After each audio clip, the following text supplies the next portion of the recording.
കറിയൊന്നും കൂടാതെ തന്നെ കഴിക്കാൻ പറ്റിയ നല്ല സോഫ്റ്റ് ആയിട്ടുള്ള ഒരു പുട്ട് തയ്യാറാക്കിയാലോ?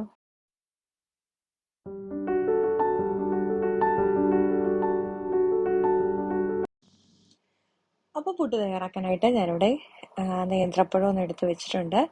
നമുക്കിനി ഇതൊന്ന് ചെറുതായിട്ടൊന്ന് അരിഞ്ഞെടുക്കാം. ഇതുപോലെ ജസ്റ്റ് ഒന്ന് സ്ലൈസ് ചെയ്തെടുത്തതിന് ശേഷം ഒരു മിക്സിയുടെ ജാറിലേക്ക് നമുക്കൊന്ന് ഇട്ട് കൊടുത്ത് നന്നായിട്ടൊന്ന് അരച്ചെടുക്കണം.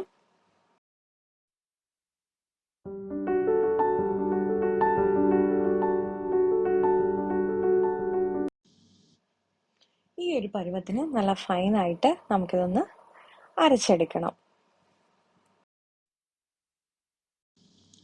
ഇനി പുട്ടിന് ആവശ്യത്തിനുള്ള നമ്മുടെ പുട്ടുപൊടി എടുക്കാം.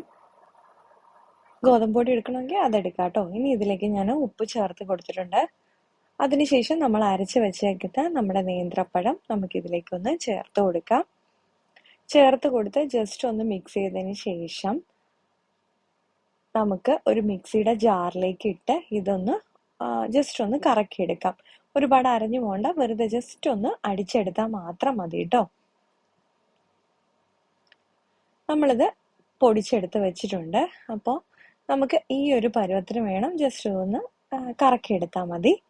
അതിനുശേഷം നമ്മുടെ പുട്ട് കുറ്റിയിലേക്ക് നമുക്ക് തേങ്ങ ഇട്ട് കൊടുത്ത് നമ്മുടെ പുട്ടിൻ്റെ പൊടി നിറച്ച് കൊടുക്കാം. നമുക്കിത് ചിരട്ടപ്പുട്ടായിട്ടും അല്ലെങ്കിൽ നമ്മുടെ വലിയ കുറ്റികളൊക്കെ ആണെങ്കിലും തയ്യാറാക്കി എടുക്കാം കേട്ടോ. അതിനുശേഷം നമുക്ക് ആവി കയറ്റി എടുക്കാം.